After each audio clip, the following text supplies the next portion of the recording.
the pitch. Keep it simple. Keep it simple and stupid. Keep it really, really simple. No matter how simple you think your pitch is, no matter how easy and clear you think you are, you're not. You're not being clear enough. You need to really dumb it down, like third grade. You need to be able to explain it to a third grader. If you can explain it to a third grader, you're doing a good job. Don't worry about coming across as too simplistic. They'll pull you up to a different level if they need to. Like, let's talk more about the technology. Let's get into the weeds a little bit. But if you lose them early on by being too technical or too complex, you're gone. They won't give you the chance of explaining yourself later because you weren't able to communicate effectively up front. This hook is kind of like a pain point or a statement of greed. You have to say something that is so exciting, they're going to stop what they're doing and continue to listen to you because I've never heard of that. How's that possible? Okay? Think about your target audience. Is your target audience technical? Is your target audience a lay consumer? Is it the financial analysts who don't know anything about technology? They want to hear about money and numbers. You need to really understand who your target audience is. If the eyes start to glaze over, you failed. You didn't do your homework. You didn't understand who your audience was. Talk to them on their level. That makes them excited. Everybody's listening to you, greedy for something. Give them what they want. And if you're in a room of different people, change your pitch to the lowest common denominator. Okay? You might have a room full of VCs and a couple of junior VCs. If one of the partners in the room is not from this industry at all, you need to lower it down to that person's level. Because if you lose that person, they're going to blackball you later. They're going to say, they lost me. They weren't able to communicate with me. I don't like them. So be sure when you're scanning the room or before you even walk into the room, get a list of who the VCs may attend, what their backgrounds are, what companies they work for. If you can connect with any of them by their past history with a person or a company that you're familiar with, bring it in. Say, by the way, I happen to know you were from Nortel. Did you know so-and-so? Try to engage that person. But bring it down to the lowest common denominator. The whizzes in the room will try to bring you back up, but always try to remember there's one or two people who may not understand what you're talking about. Joe's already covered 10, 20, 30. But really, 20 minutes? 20 minutes? They gave me an hour. Why do I need to make this a 20-minute pitch? Well, for two reasons. One, you're going to have trouble getting your presentation to work with the AV equipment. That's going to eat up some time. But realistically, you're going to be interrupted over and over and over again. People will drag you into minutia and detail. You need to fight that and resist that. But you'll be stopped, and you'll never get through your 20-minute pitch. That hour will go just like that. So you really have to make it, if you're pitching it alone in a room, no more than 20 minutes. It will expand to the full hour. Use pictures. Seriously, use pictures. There's nothing more boring than this right here. There's always somebody in the room, whether it's angels or a venture capital partnership, somebody in the room who wants to show off. They know more than you do. That's not going to work. We did that 3 years ago. It was a failure.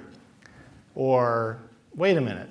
The neural resistance, I thought, was going to be higher than that. You need to defend that. You're always going to be teased into a rat hole. Here, follow me into this rat hole. Let's run around and waste everybody's time, and then you're going to be asked to leave. Don't fall for that. You have two options. You either firmly and with a nice, reasonable answer say, nope, that's not the case, and this is why. And then, but I'll get back to that later if you want to. Or you say, good point. I'm not familiar with that point you just made. I'll get back to you later. Don't let them continue that conversation. You've got to know how to shut off the questions, shut off the spigot, and move on because you have an agenda to get to asking for money at the very end. If you don't get to that, then it was a nice thank you for the information, there's the door. You have to be able to get to that. So, as important as anything I've talked about is the need for you to be a competent presenter. You need to show passion, you have to show confidence, and you have to engage the audience. Not easy to do. And it takes sometimes years and years to learn how to do that. It's very difficult. If I were to grab any one of you down here and say, please give a presentation on whatever your most passionate thing is, you're going to be kind of hard-pressed. You're going to want to kind of recite things from memory and forget about the engagement. You're going to speak too fast. It's almost impossible to speak too slowly, especially if you're from a technical background. Slow the pace down. Make sure everybody's keeping up with you. See if you've lost eye contact. If you have, focus on the person who you lost eye contact with and say, I must be confusing you. Can I answer any question you've got? You've got to pull people out.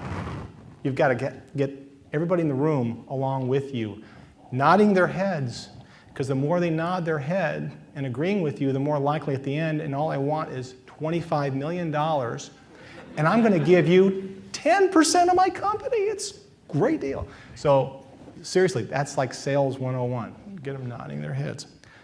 Look at everybody in the eye. Be bold. Be confident. Use passion. Change your pitch and elevation. Do whatever you have to do. Histrionics. Get their attention. Focus them on what you're saying. So Joe's basically covered the elements. This is, and this isn't the right order. This isn't maybe Joe's order for a business plan or even a pitch. But basically, you want to have these things. You want to have the hook. The hook has to be an exciting statement. Hey, I think we did fusion. It's in my basement. What? Then talk about it. Then go into you need to have your solution. Your solution is, we have a great product. It's using this technology, using all these things in the elevator pitch. Not everybody will agree with my order, but this is the order I like. What's your magic? Don't wait to talk about the technology at the very end, and don't do it right up front. Hey, we solved this implant issue.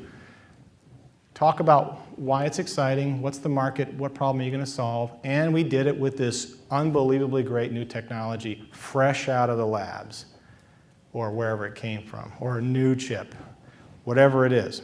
Talk about the magic in technology, so the technologists can get excited and go, yes, what are you going to do with it now? Then go into the business model, and in more detail, the marketing and sales issue. You really have to have a credible way to sell what you've got. You've got to have a credible way to channel it or retail it into the customer's hands. How are you going to be successful at that? There's a lot of great products that need to be sold through Home Depot. And Home Depot has thousands of these ideas coming in, and then they, one by one, nope, no time for you, go away, nope, nope, and then what are you going to do if all your channel strategy is closed off? Have a credible solution for that. Talk about the competition. If it's a new product, never been sold before, that could be nice, but you've got to spend a huge amount of money and time and your personal capital creating a new niche or a new market for this. You don't know how hard that is. It's going to be really hard. If nobody's buying this sort of thing now, you have to look at Dean Kamen, the Segway. Remember, everybody got all excited. I mean, my home in Boulder, we had activists saying, "We don't want Segways running down my sidewalk." And they had protests. Well, but Dean didn't realize how hard it was to create a whole new market where the whole country stops driving and uses Segways. It didn't work at all that way. He was trying to create a whole new approach towards travel. Very difficult. If it's a substitution, then who are we substituting against? And why are you better? Because we're 10 times cheaper, faster, better, smaller, all those sorts of things. And I have management here, not at the top. Why? Because I don't care who you are unless I really am excited about your ideas. And then I want to know who you are. You know, where'd you come from? How do I know you're going to take my money and spend it wisely?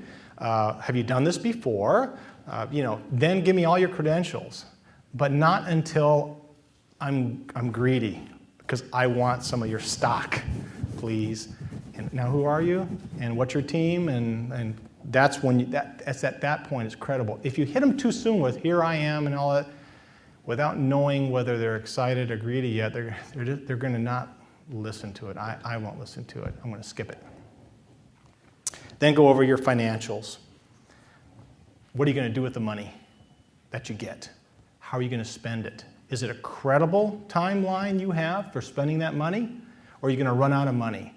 And which is a problem, because then you have to stop what you're doing and go raise money sooner than later and stop the company. Then go over your status and your timeline. Have you built anything yet? Do you have any prototypes? When are you going to have it done? How do you know you're going to have it done? Is it a credible timeline?